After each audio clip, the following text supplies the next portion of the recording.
Fetch one, fetch all और fetch many. इनमें से बेटा एक क्वेश्चन हमारा 101% आता है, चाहे वो ऑब्जेक्टिव में आ जाओ चाहे वो सब्जेक्टिव में निकल के आ जाओ। ठीक है, एक चीज। दूसरा हमारा कि यदि हमें कनेक्टिविटी करनी है तो कनेक्टिविटी के लिए which module are required, which module are required, वो भी हमसे पूछ लेते हैं, तो वो भी आपने ध्यान रखना है। फिर हमारा जो हमारा माई कर्सर डॉट एग्जीक्यूट, यानी कि जितनी भी हमारी कमांड होती है माई एसक्यूएल की, यदि हम पाइथन में उनको एग्जीक्यूट कर रहे हैं तो उसके लिए कौन सा मेथड हम यूज करते हैं, कौन सा डॉट एग्जीक्यूट है ना। हाँ जी, एग्जीक्यूट में क्या, जो भी आपने कीवर्ड दिया हो वो यूज कर लोगे। डॉट एग्जीक्यूट करके जितनी भी कमांड है किसमें शुरू होगी, डबल कोट से शुरू होगी, डबल कोट से बंद होगी। ये आपने ध्यान रखना है। पॉप हो सकता है, एक आपका डिस्प्ले हो सकता है, उस पॉप डिस्प्ले, और तीसरा कौन सा, चौथा कौन सा था, सर। 4 ऑपरेशन आपके होंगे, चौथे से 5वां ऑपरेशन आपका नहीं होगा। वो आपने ध्यान रखना है कि उनसे उन 4 को आप कर लीजिएगा, 3 नंबर आपके पक्के। What the point. और यही चीज जो आप ये ले रहे हो, क्वेश्चन बी जो आप पार्ट कर रहे हो, इस पार्ट के अंदर आपका जो प्रोजेक्ट है वो भी उससे कंसर्न है। अपना प्रोजेक्ट, सभी के पास प्रोजेक्ट से है, उस प्रोजेक्ट को गो थ्रू कर लेंगे। एग्जामिनर उसके अंदर से कोई भी क्वेश्चन आपको दे सकता है। प्रैक्टिकल फाइल आपकी है, उसमें से कोई भी एक पर्टिकुलर चीज को उठा के वो कहते भाई ये क्या है, तो उसको हमें बताना है। हेजिटेट नहीं होना है, आ रहा है बता दीजिएगा, नहीं आ रहा है सॉरी, क्योंकि अगला भी पढ़ा लिखा है। ये नहीं कि आप मिसगाइड करने की कोशिश करो। व्हाट द पॉइंट, कर लोगे। और इसी में हमारा नेक्स्ट जो क्वेश्चन मैंने लिया है वो आपका है बेस्ड ऑन कनेक्टिविटी।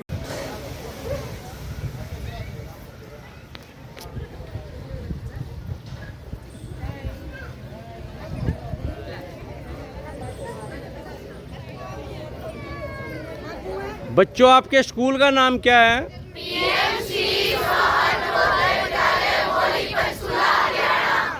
अपने टीचर्स के लिए जोर से क्लैपिंग करो।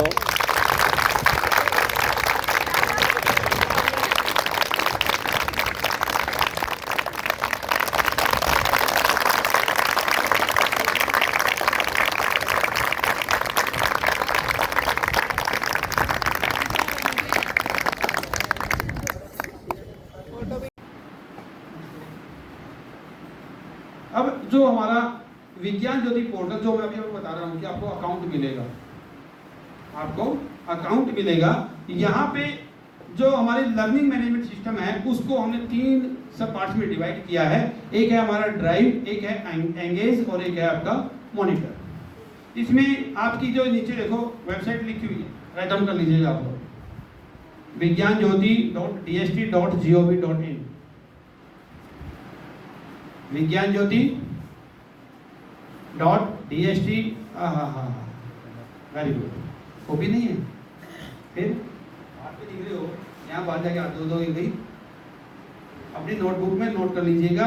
ये आपके वो लिंक है जहां से आपने अपना लॉगिन करना है, जहां से आपकी हर एक्टिविटी हमें नोट होगी कि किस बच्चे ने कितने टाइम तक क्लास अटेंड की है, कितने असाइनमेंट उसने सबमिट किए हैं और उसकी प्रोग्रेस कितने % हो चुकी है। तो आपका हर एक्टिविटी का जो डैशबोर्ड है वो हमारे पास होगा। ये जो LMS है, ये लर्निंग मैनेजमेंट सिस्टम जो है, ये आपका एक कोर स्ट्रक्चर है जो आपकी विज्ञान ज्योति की जितनी भी एक्टिविटीज है उनके बारे में बताएगा। सर प्लीज क्लिक कर दो, पिक्चर क्लिक कर दो।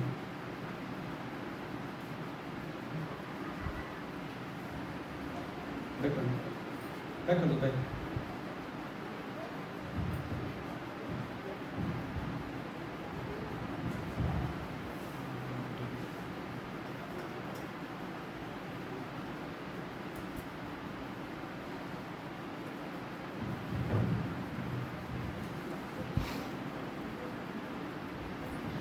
ये जो आपका है, ये आपकी जब विज्ञान ज्योति .dst.gov पे आप क्लिक करोगे तो ये पेज आपका खुल के आएगा।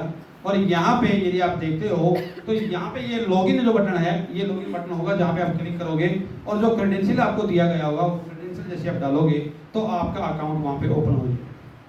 उसी अकाउंट्स के अंदर जितनी भी आपकी क्लासेज होगी उन सभी के लिंक आपको वहाँ पे मिलेंगे। हर क्लास के बाद आपको जो असाइनमेंट दिया जाएगा वो असाइनमेंट आपने कंप्लीट करना होगा। Got the point? Got the point? करोगे ना? तो ये चीजें आपके लिए मेन है। अब यदि हम फेज 3 के बाद देखें तो हमारे पास जो 2860 विजय स्कॉलर है उन्होंने आपका स्टेम के अंदर एडमिशन जो है वो लिया था।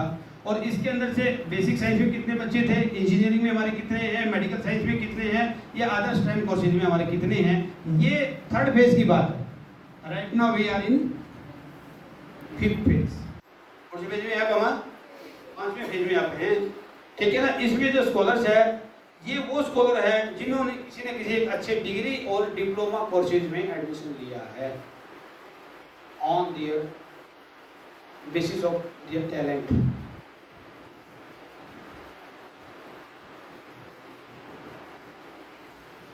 That's all from our side, thank you. अब चारों सेक्शन में मैंने क्वेश्चंस आपको दिए हैं। क्वेश्चन ए में 2 पार्ट है, ए और बी, और क्वेश्चन 2 है आपका that is based on interface of Python with SQL database, जिसमें कुछ क्वेरीज दी गई है। क्वेरीज मैंने कितनी दी है? 4 क्वेरीज सभी को दी है। तो वो क्वेरीज को आपने गो थ्रू करना है और उनमें से किसी को भी कोई क्वेश्चन आ सकता है।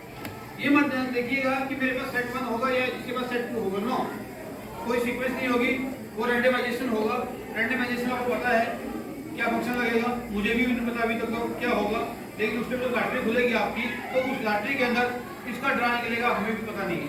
So be ready and you must have clear all these topics for your practical exam. You have already 4 step. It may be तो यहाँ पे बेटा आपके जो क्वेश्चन है, जैसे अगर सभी का मोस्टली जो क्वेश्चन मैंने रखा है वो रखा है right a function in Python to count the number of line in a text file. और ये बेटा वो क्वेश्चंस है जो आपके एग्जाम पॉइंट ऑफ व्यू से भी इंपॉर्टेंट है, not only for practical purpose, also for your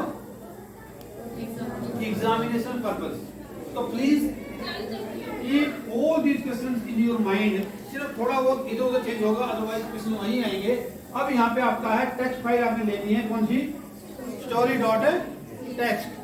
अब इसके अंदर आपने देखना कि आपने वो अल्फाबेट चाहिए है which are starting with alphabet A और इंक्लूडिंग अपर केस और लोअर केस। जब हमारे यहाँ पे इस तरह का आ जाता है, यानी कि अपर केस आ गया आपका या लोअर केस आ गया, इसका मीनिंग क्या है कि हमने देखना है इन यूज करना है मेंबरशिप ऑपरेटर।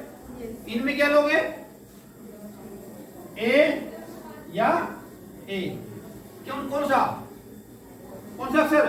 पहला कहा है ना, पहला मतलब जब हम रीड लाइंस करेंगे तो उसके अंदर जो हमारा 0 होगा, जो आपका 0 होगा, 0 क्या होना चाहिए आपका? ए या ई, पहली बात। दूसरी बात यहाँ पे क्या आ जाती है कि यहाँ पे आपका फर्स्ट कैरेक्टर की बजाय वो मांग लेते हैं वर्ड में क्या दे दिया उन्होंने? ई सी जेड कुछ भी दे दिया, तो वहां पे आप फिर यूज कर दोगे हमारा क्या यूज करोगे? स्प्लिट फंक्शन जो आपका। Got the point? सिर्फ 2 ही चीज आपने यूज करनी है और 2 ही आपने कर ली, इसका मतलब हमारे 6 नंबर पूरे हो गए। Got the point? कर लोगे? पहला क्वेश्चन। दूसरा क्वेश्चन मैंने जो दिया है वो दिया है, और जो हमारी जेंडर पैरिटी होती है, हम जैसे बोलते हैं कि भाई हमारा जो लड़का यदि होता है तो उसको आराम से कहीं कोचिंग के लिए भेज देते हैं, लेकिन लड़कियों को थोड़ा हेजिटेट करते हैं। ये जो क्योंकि हमारी सोसाइटी कुछ ऐसी है कि हम इस चीज़ को अलाउ नहीं करते, लेकिन आजकल हमारे पेरेंट्स भी थोड़े अवेयर हो चुके हैं। अब ऐसा नहीं है, लेकिन उसके बाद कहीं ना कहीं पे कोई समस्या आ जाती है, तो उस चीज़ को ओवरकम करने के लिए, दूर करने के लिए जो ये प्रोजेक्ट आपका शुरू किया गया है टू इंस्पायर गर्ल स्टूडेंट्स। यानी कि जो हमारी लड़कियां हैं, कई बार क्या करती है, पापा मैं पढ़ना तो चाहती हूँ साइंस, लेकिन क्या करूँ, मेरे पास कोचिंग नहीं है। तो वो घर बैठे बैठे वो कोचिंग कर सके, वो घर बैठे बैठे पढ़ सके, इसलिए ये प्रोजेक्ट जो है आपका वो शुरू किया गया है। ये हमारी जो बच्चियां हैं उन बच्चों को एक प्लेटफॉर्म प्रोवाइड करेंगे जहां से वो घर बैठे बैठे ये काम कर सकते हैं और सिर्फ कैरियर नहीं बनाएंगे, साथ में वो कुछ कमाएंगे भी। और एक बात और बता दूं मैं आपको, सिर्फ स्कॉलरशिप नहीं मिलेगी, सिर्फ आपको कोचिंग नहीं मिलेगी, उसके साथ साथ आपको स्टडी मटेरियल भी मिलेगा। IIT, PMT, इंजीनियरिंग जो भी आप करना चाहते हो उसके लिए आपको बुक्स भी मिलेगी। वो आप हमें पहले बता दो, हम आपको पूछेंगे कि आपको किस मीडियम में चाहिए। हिंदी मीडियम चाहिए तो हिंदी मीडियम बुक्स आएगी आपकी, इंग्लिश मीडियम मांगोगे तो इंग्लिश मीडियम भी आपको मिलेगी। और उनको जो बुक्स होगी वो उनकी कॉस्ट भी लगभग 10-12 हज़ार के आसपास होती है, लेकिन आप लोगों को वो फ्री ऑफ कॉस्ट मिलेगी। इसके बाद हमारा है to impart knowledge in association with knowledge partner. सबसे बड़ी चीज़ है नॉलेज पार्टनर। नॉलेज पार्टनर का मतलब है कि हम किसी न किसी एक ऐसे इंस्टीट्यूट के साथ जुड़ेंगे जहाँ पे आपका एक इन्वायरमेंट होगा। सपोज करो कि हम मान लो बात करते हैं, फिर हमने चंडीगढ़ यूनिवर्सिटी से बात कर ली, या हमने पंजाब यूनिवर्सिटी से बात करी, या हमने चित्कारा यूनिवर्सिटी से बात की, तो उनके साथ मिलकर हम इस काम को करेंगे। आपको वहाँ की विजिट भी करवाई जाएगी।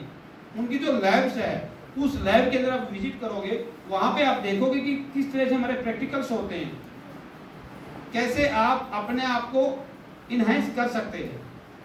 इसके साथ साथ हमारे जो साइंस कैंप है वो भी ऑर्गेनाइज किए जाएंगे। साइंस कैंप मतलब ये आपके यहाँ जेल में भी हो सकता है, या जो आपका नॉलेज पार्टनर है वहाँ पे भी आपका वो कैंप हो सकता है। वो 3 से 4 दिन का जो कैंप है वो आपका होगा। 3 से 4 दिन, यानी कि आपको बाहर भी अपने आप को एक्सपोज करने का मौका मिलेगा।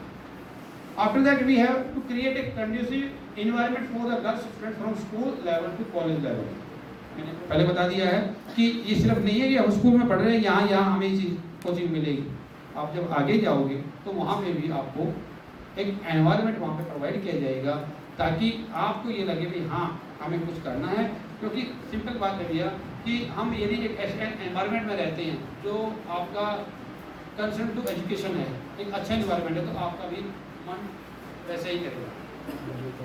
जैसे हम बोलते हैं जैसा खाएंगे अन्न वैसा रहेगा मन।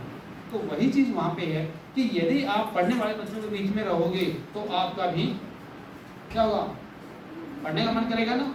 और मेरे जैसे शरारती होंगे तो क्या करोगे फिर, आप भी शरारती बनोगे ना, है ना। तो वो चीज़ नहीं होगी। यहाँ पे आपने उन ऊंचाइयों को छूना है जो आपके पेरेंट्स चाहते हैं। Got the point? Then we must develop scientific temperament among the girls students. सीधी बात है, यदि हम साइंस पढ़ेंगे, टेक्नोलॉजी पढ़ेंगे, तो हमारा टेम्परामेंट भी कैसा होगा, सही होगा। ये तो है नहीं भाई मैं साइंस पढ़ूंगा तो मेरा जो इन्वायरमेंट है वो फिजिकल एजुकेशन का होगा, या संस्कृत का होगा, या हिंदी का होगा। ये भी सब्जेक्ट कम नहीं है, हर सब्जेक्ट की अपनी इंपॉर्टेंस होती है, बशर्ते कि आप उसके अंदर मास्टर हो। मास्टरशिप जरूरी है। अब यदि हम बात करते हैं इसकी कवरेज की कि भाई हमने जो विज्ञान ज्योति का जो फेज 5 है इसके अंदर हमने किस किस को कवर किया है। अब क्योंकि फर्स्ट टाइम हमारे स्कूल में इंट्रोड्यूस हुआ है तो इस बार हमारे 9th के 50 बच्चे हैं और क्लास 11th के भी 50 बच्चे ही हमारे हैं। आगे क्या होगा, जो क्लास 9th में है वो बच्चे आगे कैरी ऑन करेंगे 11th करेंगे, उनके लिए एक रिपीटिशन हो जाएगा। वो जो पहले वाला है उसको कुछ 9th में सीख लेंगे, बाकी वो 11th तक अपना इनहेंस कर लेंगे अपना। लेकिन अभी हमारे यहाँ पे फर्स्ट बैच था। अब मैंने आपको बता दिया है कि यहाँ पे जो सिलेक्शन कैसे होगा, जो भी हमारी मेरिटोरियस गर्ल होती है, यानी कि जो हमारी टॉपर जो बच्चियाँ हैं उनको हम क्लास 11th के जो सब्जेक्ट है उनके अकॉर्डिंग उनका मेरिट बनेगी। और सबसे पहले हमारे नवोदय के बच्चे सेंट्रली फंडेड स्कूल इन डिस्ट्रिक्ट, पंचकुला डिस्ट्रिक्ट के होंगे। सबसे पहले JNV, नंबर 2 पे KV, और तीसरा हमारा क्या है RMV पब्लिक स्कूल। उसके बाद फिर हमारी बात आती है गवर्नमेंट स्कूल्स, जो हमने यहाँ पे गवर्नमेंट सीनियर सेकेंडरी स्कूल बतौर और government girls senior secondary school Raipurani से बच्चों को लिया है। अभी हमारे यहाँ पे KV से बच्चे हैं, नवोदय से है, और दोनों गवर्नमेंट स्कूल से बच्चे लिए गए हैं। अब इसके अंदर यदि सीट हमारी यहाँ पे नहीं भरती है, यदि 50 सीटें जो आपकी है, इसमें से नवोदय KV और RMV पब्लिक स्कूल, तब हम कहाँ गए हैं गवर्नमेंट स्कूलों में।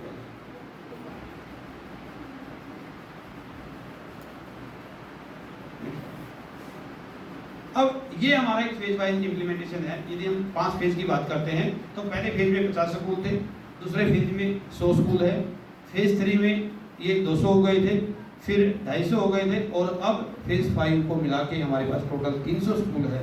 और 300 स्कूल के अंदर आप ये मान के चलिए कि हमारे पास 100 स्टूडेंट एक स्कूल में है, तो 30 में कितने हो गए, 300 कितने हो गए, कितने हो गए, 3000। 300 स्कूलों में, अरे भैया मेरे को बहुत मैं आता, मेरे को भी आता है, तो 30,000 बच्चे एक सेशन में हमारे जाए। और मैंने आपको पहले बताया था कि 50,000 बच्चे हमारे आते हैं। इससे पहले क्लास 11th के तो जो 12th में आ चुके हैं वो कोचिंग ले चुके हैं, और वहाँ पे जो सक्सेस रेशो है वो कितने % का है, 73।